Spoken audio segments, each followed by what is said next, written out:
Morning students, this is Rajvinder Singh from Guru Nanak Public Senior Secondary School Raiya.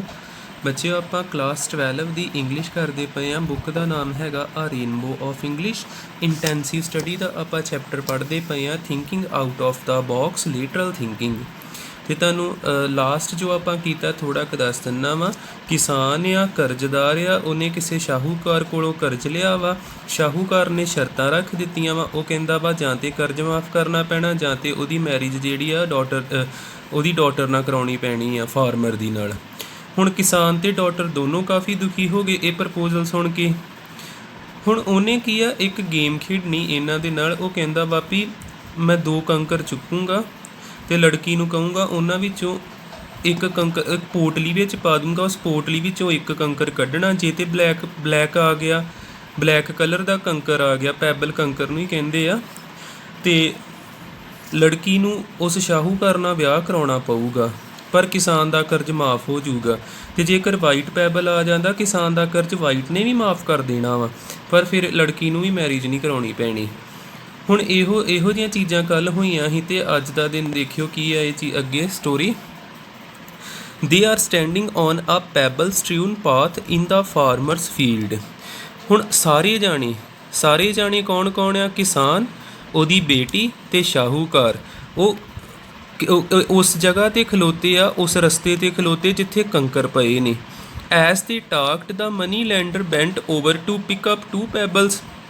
ਜਿਵੇਂ ਹੀ ਉਹ ਗੱਲਾਂ ਕਰਦੇ ਨੇ ਜਿਹੜਾ ਸ਼ਾਹੂਕਾਰ ਆ ਉਹ ਝੁਕਦਾ ਵਾ ਤੇ 2 ਕੰਕਰ ਚੁੱਕ ਲੈਂਦਾ।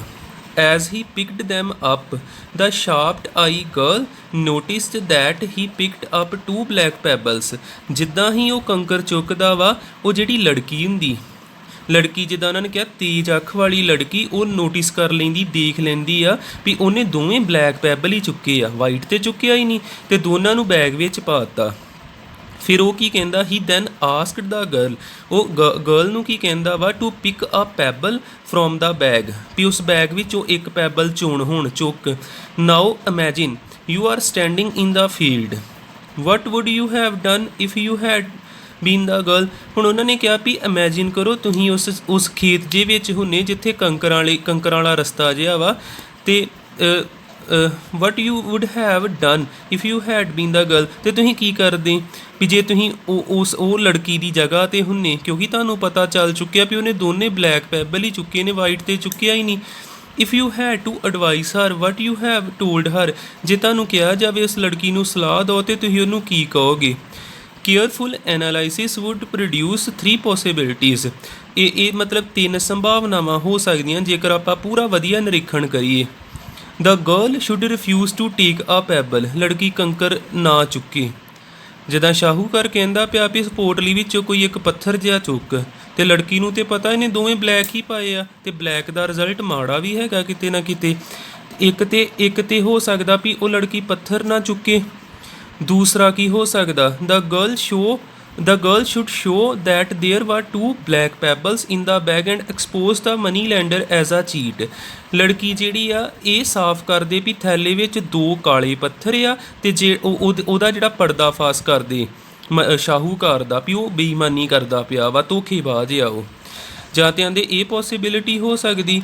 ਤੀਸਰਾ, the girl should pick a black pebble, ਲੜਕੀ ਜਿਹੜੀ ਆ ਕਾਲਾ ਪੱਥਰ ਚੁੱਕੂਗੀ ਤੇ ਬਲੀਦਾਨ ਦੇ ਦੂਗੀ ਆਪਣਾ, ਤੇ ਆਪਣੇ ਫਾਦਰ ਦਾ ਜਿਹੜਾ ਕਰਜ਼ ਆ ਉਹ ਮਾਫ ਕਰਾ ਦੂਗੀ ਤੇ ਉਹ ਜੇਲ੍ਹ ਨਹੀਂ ਜਾਊਗਾ ਉਹਦਾ ਫਾਦਰ। ਤਿੰਨ ਪੋਸੀਬਿਲਿਟੀਜ਼ ਹੋ ਸਕਦੀਆਂ। ਜਾਂ ਤੇ ਉਹ ਲੜਕੀ ਚੁੱਕੂਗੀ ਨਾ ਪੱਥਰ, ਜਾਂ ਉਹਦਾ ਸਾਰਿਆਂ ਨੂੰ ਦੱਸ ਦੂਗੀ ਵੀ ਉਹ ਧੋਖੇਬਾਜ਼, ਉਹਨੇ ਦੋਵੇਂ ਕਾਲੇ ਪੱਥਰ ਪਾਏ ਆ, ਤੇ ਜਾਂ ਉਹ ਕੀ ਆ ਆਪਣਾ ਬਲੀਦਾਨ ਦੇ ਦੂਗੀ। ਉਹਨੂੰ ਪਤਾ ਹੀ ਆ ਵੀ ਉਹਦੇ ਪਿਓ ਦਾ ਕਰਜ਼ ਮਾਫ ਹੋ ਜਾਊਗਾ ਤੇ ਉਹ ਜੇਲ੍ਹ ਜਾਣ ਤੋਂ ਬਚ ਜਾਊਗਾ ਤੇ ਕਾਲਾ ਪੱਥਰ ਚੁੱਕ ਲੂਗੀ। ਟੇਕ ਅ ਮੂਮੈਂਟ ਟੂ ਪੌਂਡਰ ਹੁੰਦਾ ਵਿਚਾਰ ਕਰਨਾ। Take a moment to ponder over the story. The above story is used with the hope that it will make us appreciate the difference between literal and logical thinking. The girl dilemma cannot be solved with the traditional logical thinking. Think of the consequences if she choose the above logical answers. What would you recommended the girl to do? The girl is what the girl actually did. ਦੇਖੋ ਇੱਥੇ ਉਹਨਾਂ ਨੇ ਕਿਹਾ ਵੀ ਥੋੜ੍ਹਾ ਇਸ ਕਹਾਣੀ 'ਤੇ ਵਿਚਾਰ ਕਰੋ। ਇਹ ਜਿਹੜੀ ਕਹਾਣੀ ਆ ਇਹ ਉਮੀਦ ਹੈ ਸਾਡੇ ਲਈ ਵੀ ਸਾਨੂੰ ਪਤਾ ਲੱਗੇ ਲਿਟਰਲ ਤੇ ਲੌਜੀਕਲ ਥਿੰਕਿੰਗ 'ਚ ਫਰਕ ਕੀ ਹੁੰਦਾ। ਲਿਟਰਲ ਥਿੰਕਿੰਗ ਤੇ ਲੌਜੀਕਲ ਥਿੰਕਿੰਗ ਦੇ ਵਿੱਚ ਕੀ ਫਰਕ ਹੈਗਾ ਵਾ। ਤੇ ਜਿਹੜੀ ਲੜਕੀ ਆ ਉਹ ਫਿਕਰ ਦੇ ਵਿੱਚ ਆਣ ਕੇ ਮੁਸ਼ਕਿਲ ਦਾ ਹੱਲ ਨਹੀਂ ਕੱਢਦੀ, ਥੋੜ੍ਹਾ ਅਲੱਗ ਸੋਚਦੀ ਆ। ਤੇ ਉਹ ਕੀ ਕਰਦੀ ਆ ਕੁੜੀ, ਦੇਖੋ ਜੇ ਪਹਿਲੋਂ ਤਾਂ ਉਹਦੇ ਕੋਲ ਤਿੰਨ ਹੀ ਪੋਸੀਬਿਲਿਟੀਜ਼ ਆ ਵੀ ਉਹ ਇੱਦਾਂ ਕਰ ਸਕਦੀ ਹੈ, ਪਰ ਇਹਨਾਂ ਤਿੰਨਾਂ ਨਾਲ ਉਹਦੀ ਲਾਈਫ ਦਾ ਕੋਈ ਸਲਿਊਸ਼ਨ ਵਧੀਆ ਨਹੀਂ ਨਿਕਲਦਾ ਪਿਆ। ਹੁਣ ਉਹਨੇ ਕੀ ਕੀਤਾ, ਕੁਝ ਵੱਖਰਾ ਕੀਤਾ। ਉਹਨੇ ਕੀ ਕੀਤਾ, the girl put her hand into the money bag. ਜਿਹੜੀ ਪੋਟਲੀ ਵਿੱਚ ਉਹਨੇ ਪੱਥਰ ਜੇ ਪਾਏ ਸੀ ਉਹਦੇ 'ਚੋਂ ਆਪਣਾ ਹੱਥ ਪਾਉਂਦੀ ਹੈ ਲੜਕੀ, ਐਂਡ ਡਰਿਊ ਆਊਟ ਆ ਪੈਬਲ, ਤੇ ਬਾਹਰ ਕੱਢਦੀ ਇੱਕ ਪੱਥਰ। ਵਿਦਾਊਟ ਲੁਕਿੰਗ ਐਟ ਇਟ, ਬਿਨਾਂ ਦੇਖੇ, she fumbled and let it fall onto the pebble strewn path. ਉਹ ਬੜੀ ਕਾਹਲੀ ਦੇ ਨਾਲ, ਜਲਦੀ ਦੇ ਨਾਲ ਉਹਨੂੰ ਸੁੱਟ ਦਿੰਦੀ ਆ ਉਸੇ ਕੰਕਰਾਂ ਵਾਲੇ ਰਸਤੇ 'ਤੇ। Where it immediately became lost among the other pebbles. ਤੇ ਉੱਥੇ ਉਹ ਜਿਹੜਾ ਪੱਥਰ ਹੁੰਦਾ ਇੱਕਦਮ ਗਵਾ ਜਾਂਦਾ ਵਾ, ਉੱਥੇ ਬਾਅਦ 'ਚ ਰਹਿੰਦਾ ਹੀ ਨਹੀਂ ਆ। ਉਹ ਹਾਊ ਕਲਮਸੀ ਆਫ ਮੀ, ਉਹ ਕਹਿੰਦੇ ਆ ਵੀ ਮੈਂ ਕਿੱਦਾਂ ਇਹ ਗਲਤੀ ਕਰ ਲਈ। She said but never mind, ਉਹ ਕਹਿੰਦੀ ਕੀ ਕਹਿੰਦੀ ਆ ਵੀ ਪਰ ਗੁੱਸਾ ਨਾ ਕਰੋ। ਦੇਖੋ ਉਹਨੇ ਕੀ ਕੀਤਾ, ਉਸ ਪੋਟਲੀ ਦੇ ਵਿੱਚ ਹੱਥ ਪਾਇਆ, ਉਹਦੇ 'ਚੋਂ ਇੱਕ ਪੱਥਰ ਕੱਢਿਆ ਤੇ ਉਹਨੂੰ ਸਿੱਧਾ ਕੀ ਆ ਉਸ ਰਸਤੇ 'ਤੇ ਸੁੱਟ ਦਿੱਤਾ।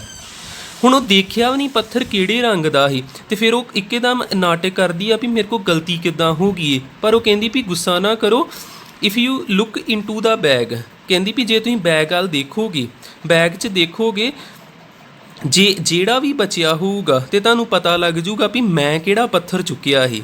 Since the remaining pebble is black, ਹੁਣ ਜਿਹੜਾ ਬਚਿਆ ਹੋਇਆ ਪੱਥਰ ਸੀ ਉਹ ਤੇ ਕਾਲੇ ਰੰਗ ਦਾ ਸੀ। ਇਟ ਮਸਟ ਬੀ ਅਜ਼ਿਊਮਡ ਦੈਟ, ਇਹ ਮੰਨਿਆ ਗਿਆ ਵੀ ਲੜਕੀ ਨੇ ਪੱਕਾ ਕਿਹੜਾ ਚੁੱਕਿਆ ਹੋਊਗਾ, ਵਾਈਟ ਵਨ। ਵਾਈਟ ਤੇ ਹੈ ਹੀ ਨਹੀਂ, ਪਰ ਉਹ ਦਿਮਾਗ ਵਰਤ ਗਈ। ਉਹਨੇ ਪੱਥਰ ਇੱਕ ਚੁੱਕ ਕੇ ਬਾਹਰ ਸੁੱਟਤਾ ਤੇ ਉਹ ਕਹਿੰਦੀ ਆ ਵੀ ਜੇ ਤੁਸੀਂ ਪਤਾ ਲਾਉਣਾ ਮੈਂ ਪੱਥਰ ਕਿਹੜਾ ਚੁੱਕਿਆ ਹੋਊਗਾ, ਤੁਸੀਂ ਬੈਗ ਵਿੱਚ ਵੇਖ ਲਓ ਕਿਹੜਾ ਬਚਿਆ ਵਾ। ਜੇ ਤੇ ਵਾਈਟ ਬਚਿਆ ਫਿਰ ਮੈਂ ਬਲੈਕ ਚੁੱਕਿਆ ਹੋਊਗਾ, ਜੇ ਬਲੈਕ ਬਚਿਆ ਫਿਰ ਮੈਂ ਵਾਈਟ ਚੁੱਕਿਆ ਹੋਊਗਾ। ਹੁਣ ਜਿਹੜਾ ਮਨੀ ਲੈਂਡਰ ਸੀ ਉਹਦਾ ਮਤਲਬ ਸਾਹਸ ਨਹੀਂ ਹੋਇਆ ਵੀ ਉਹ ਮੰਨ ਸਕੇ ਵੀ ਮੈਂ ਬੇਈਮਾਨੀ ਕੀਤੀ ਆ।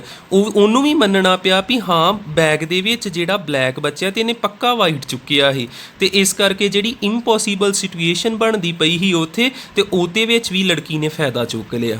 ਲੜਕੀ ਬਚ ਜਾਂਦੀ ਆ, ਕਿਸਾਨ ਦਾ ਕਰਜ਼ ਮਾਫ ਹੋ ਜਾਂਦਾ, ਕਿਸਾਨ ਨੂੰ ਜੇਲ੍ਹ ਵੀ ਨਹੀਂ ਜਾਣਾ ਪੈਂਦਾ, ਤੇ ਸ਼ਾਹੂਕਾਰ ਆਪਣੀ ਚਾਲ ਵਿੱਚ ਕਾਮਯਾਬ ਨਹੀਂ ਹੁੰਦਾ। ਬਸ ਆਹ ਜਿਹੜੀ ਚੀਜ਼ ਆ ਇਹਨੂੰ ਹੀ ਆਪਾਂ ਕਹਿੰਦੇ ਆ ਲਿਟਰਲ ਥਿੰਕਿੰਗ। ਤੇ ਆਹ ਜਿਹੜਾ ਇਟੈਲਿਕ ਰਾਈਟਿੰਗ ਦੇ ਵਿੱਚ ਜੋ ਵੀ ਲਿਖਿਆ ਵਾ ਇਹਦੇ ਵਿੱਚ ਦੱਸਿਆ ਗਿਆ ਵੀ ਲਿਟਰਲ ਥਿੰਕਿੰਗ ਕੀ ਹੁੰਦੀ ਆ, ਇੱਕ ਕ੍ਰੀਏਟਿਵ ਵੱਖਰੀ ਜੀ ਸੋਚ ਆ ਜਿਹੜੀ ਜਿੱਦਾਂ ਬਾਕੀ ਸੋਚਦੇ ਉੱਦਾਂ ਨਹੀਂ ਸੋਚਦੇ। ਨੋਨ ਲੀਨੀਅਰ ਥਿੰਕਿੰਗ ਹੁੰਦੀ, ਕੁਝ ਵੱਖਰਾ ਜਿਹਾ ਸੋਚਣਾ, ਤੇ ਇਹ ਸਾਨੂੰ ਕਈ ਮੁਸ਼ਕਿਲ ਘੜੀਆਂ 'ਚੋਂ ਵੀ ਕੱਢ ਦਿੰਦੀ ਆ। ਠੀਕ ਹੈ, ਇੱਥੋਂ ਤੱਕ ਦੇਖ ਲਿਓ ਪੂਰਾ। ਫਿਰ ਅੱਗੇ ਮੈਂ ਦੂਜੀ ਕਹਾਣੀ ਪੜ੍ਹਾਊਂਗਾ ਮਿਲੇਨੀਅਰ ਵਾਲੀ। ਪਹਿਲੀ ਕਹਾਣੀ ਤੇ ਹੋ ਗਈ ਕਿਸਾਨ, ਸ਼ਾਹੂਕਾਰ ਤੇ ਕਿਸਾਨ ਦੀ ਬੇਟੀ ਵਾਲੀ। ਫਿਰ ਅਗਲੀ ਆਪਾਂ ਕਹਾਣੀ ਪੜ੍ਹਾਂਗੇ ਇੱਕ ਵਧੀਆ ਬਿਜ਼ਨਸਮੈਨ ਦੀ ਆ, ਉਹ ਕਿੱਦਾਂ ਦਿਮਾਗ ਵਰਤਦਾ ਵਾ। ਠੀਕ ਹੈ, ਥੈਂਕ ਯੂ।